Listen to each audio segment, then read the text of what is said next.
नमस्कार दोस्तों, study IQ में आप सभी का बहुत बहुत स्वागत है।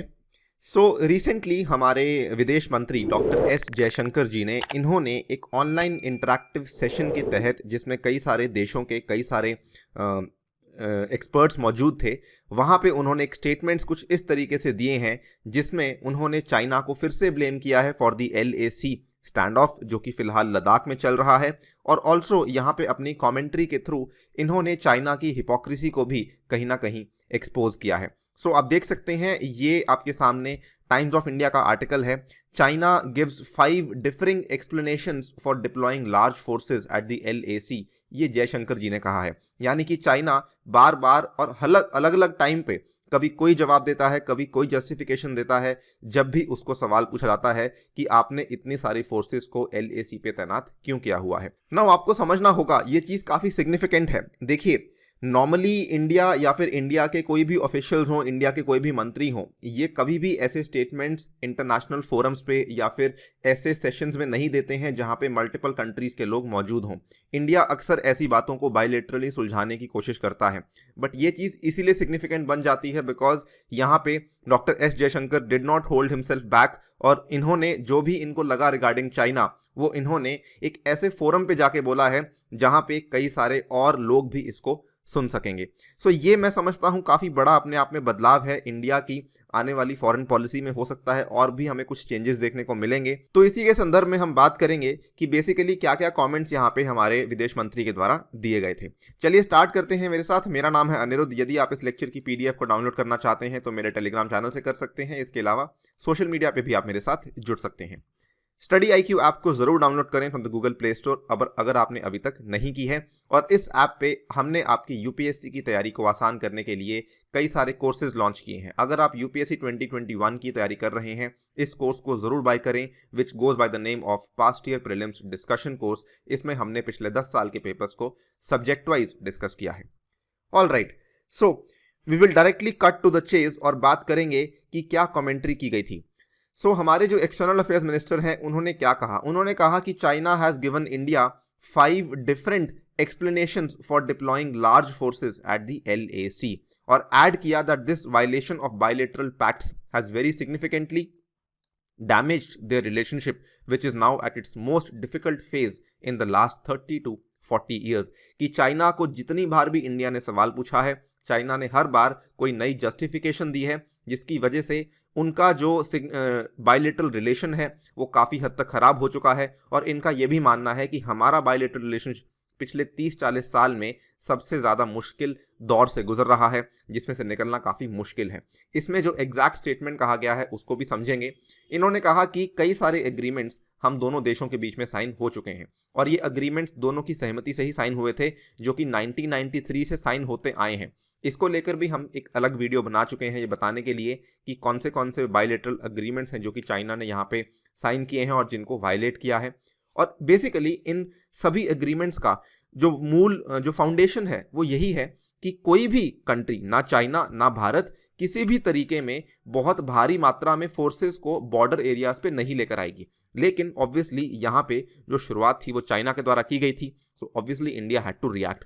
फर्स्ट एंड फॉरमोस्ट चाइना ने इन सभी बायलैटरल एग्रीमेंट्स को कहीं ना कहीं वायलेट किया है। और यहाँ पे इसके बाद आप देख सकते हैं एग्जैक्ट स्टेटमेंट जो हमारे विदेश मंत्री के द्वारा दिया गया कि now for some reason for which the Chinese have to date given us 5 differing explanations, the Chinese have violated it. The Chinese have literally brought tens of thousands of soldiers in full military preparation to the LAC in Ladakh. Naturally, the relationship would be profoundly disturbed by this. इन्होंने ये कहा कि for reasons which China does not understand on its own, कि China इतने सारे हजारों में और मतलब इतने सारे संख्या में लोगों को वहां पे क्यों ले आया है, इतने सारे संख्या में सोल्जर्स को वहां पर क्यों ले आया है, इसका जवाब चाइना के पास भी नहीं है। फर्दर बात करते हैं, ये वाले जो सारे कमेंट्स थे मैंने आपको बताया था कि एक ऑनलाइन इंटरैक्टिव सेशन में दिए गए थे। ये ऑनलाइन इंटरैक्टिव सेशन ऑर्गेनाइज करवाया गया था by the Australian think tank, जिसका नाम है लोई इंस्टीट्यूट। काफ़ी चर्चा में रहा ड्यूरिंग कोरोना वायरस, क्योंकि कई सारी रिपोर्ट्स इसके द्वारा पब्लिश की गई लोई इंस्टीट्यूट के द्वारा।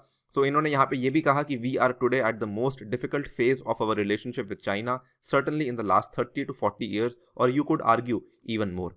फर्दर बात करते हैं तो इनसे कई सारे सवाल इस तरीके के पूछे गए थे कि क्या आप एलएसी की सिचुएशन को इग्नोर करके चाइना के साथ जो आपका आर्थिक संबंध है क्या आप उसको उस तरीके से कंटिन्यू कर सकते हैं। तो इन्होंने कहा कि जी नहीं, ऐसा बिल्कुल भी पॉसिबल नहीं है। इन्होंने वेरी क्लियरली कहा, you can not have the kind of situation you have on the border and say let's carry on with life in all other sectors of activity, it's just unrealistic. कि ऐसा नहीं हो सकता कि China एक तरफ हमें तंग कर रही है और हमारे बॉर्डर पे आके इनकर्जन कर रही है और दूसरी तरफ हम चाइना के साथ अपना जो ट्रेड है, हमारे जो दूसरे रिलेशंस हैं उनको कैरी ऑन करते रहें। इस चीज़ को हम बिल्कुल भी नहीं करेंगे, ये हमारे लिए टोटली अनरियलिस्टिक है। फर्दर बात करते हुए इन्होंने इस चीज़ के बारे में भी कहा कि आज तक क्या होता था कि पिछले 10-15 साल में प्रॉब्लम्स तो हुई हैं, इंडिया और चाइना में बॉर्डर को लेके इश्यूज तो हुए हैं, लेकिन इशू कभी भी हाथ से इतना नहीं निकला कि हमारी बाकी रिलेशंस खराब हो रही हैं। आपको मालूम होगा कि अभी तक इंडिया और चाइना में आपस में रिलेशंस फिर भी ठीक थे, यानी कि उनके मंत्री यहाँ आते थे, हमारे मंत्री वहाँ जाते थे, इवन उनके प्रेसिडेंट हमारे यहाँ आए, इवन हमारे प्राइम मिनिस्टर वहाँ जाके इनफॉर्मल समिट्स भी हुई हैं आपस में। लेकिन यहाँ पे कभी भी कोई इस मैग्नीट्यूड का, इस पैमाने का स्टैंड ऑफ नहीं हुआ था, गतिरोध नहीं हुआ था, जिसके चलते चीज़ें ठीक ठाक चल रही थी। सो इस चीज़ को भी क्लियरली पॉइंट आउट किया गया है कि you never had a major breach of understanding, कि कभी भी कोई मेजर ब्रीच नहीं हुआ था, ठीक है। और all of this was posited on the fact that while we were trying to solve the boundary question we would maintain peace and tranquillity along the border areas. कि हम जब भी बाउंड्री क्वेश्चन को सॉल्व करने की बात भी होती थी, इसके पहले आपको मालूम है कोई आज पहली बार नहीं है कि इंडिया और चाइना में बॉर्डर पे स्टैंड ऑफ हुआ हो, लेकिन हमेशा एक चीज़ जो रहती थी वो ये थी कि पीस और ट्रैंक्विलिटी मेंटेन करेंगे और कभी भी इतनी सारी फोर्सेस को बॉर्डर एरियाज में नहीं लेकर आएंगे। लेकिन इस बार चाइना ने उस चीज़ को वायलेट कर दिया है और साथ में इसीलिए उसका जो मैग्नीट्यूड है वो इतना ज़्यादा बढ़ चुका है। सबसे ज़्यादा चिंता डॉक्टर एस जयशंकर के द्वारा जताई गई कि उनको इस चीज़ के बारे में श्योरिटी नहीं कि क्या वाकई में चीज़ें वापस ट्रैक पे आ पाएंगी या नहीं आ पाएंगी। उन्होंने यहाँ पे ये भी बोला कि हम दोनों देशों के बीच में डिप्लोमेटिक एंगेजमेंट्स चल रही हैं, हम दोनों देशों के बीच में मिलिट्री एंगेजमेंट्स चल रही हैं। आपको मालूम होगा कि जब से स्टैंड ऑफ शुरू हुआ है तब से लेकर अब तक दोनों देशों के NSAs मिल चुके हैं, नेशनल सिक्योरिटी एडवाइजर्स मिल चुके हैं, दोनों देशों के रक्षा मंत्री भी मिल चुके हैं और दोनों देशों के विदेश मंत्री भी मिल चुके हैं। और हर बार कहीं ना कहीं इस चीज़ को लेकर बात हुई है कि जो स्टैंड ऑफ है उसको लेकर हम क्या करें। और इन तीनों के अलावा बहुत सारी मिलिट्री एंगेजमेंट्स भी हो चुकी हैं, जिसमें लगभग 8 राउंड्स हो चुके हैं, जिसमें सीनियर मिलिट्री के जो कमांडर्स हैं वो मिल चुके हैं। लेकिन उसके बावजूद भी चीज़ें वापस नहीं आ रही हैं ट्रैक पे। इस चीज़ को लेके भी उन्होंने चिंता जताई। उन्होंने ये कहा that we have multiple layers of communication. उन्होंने ये भी कहा कि communication is not the issue, कि हम कम्युनिकेट तो कर रहे हैं, लेकिन issue is the fact that we have agreements and those agreements are not being observed. So again focus has been again on the agreements कि जो आपस में समझौते किए गए थे 1993 से लेकर अब तक, क्योंकि उनको माना नहीं जा रहा, क्योंकि उनकी पालना नहीं हो रही। That is the main issue over here.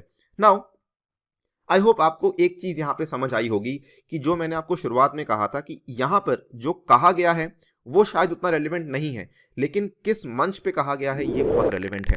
और ऐसा इंडिया पहले नहीं करता था। मैं समझता हूँ कि ये हमारी विदेश नीति में एक बड़ा बदलाव हो सकता है आगे जाकर।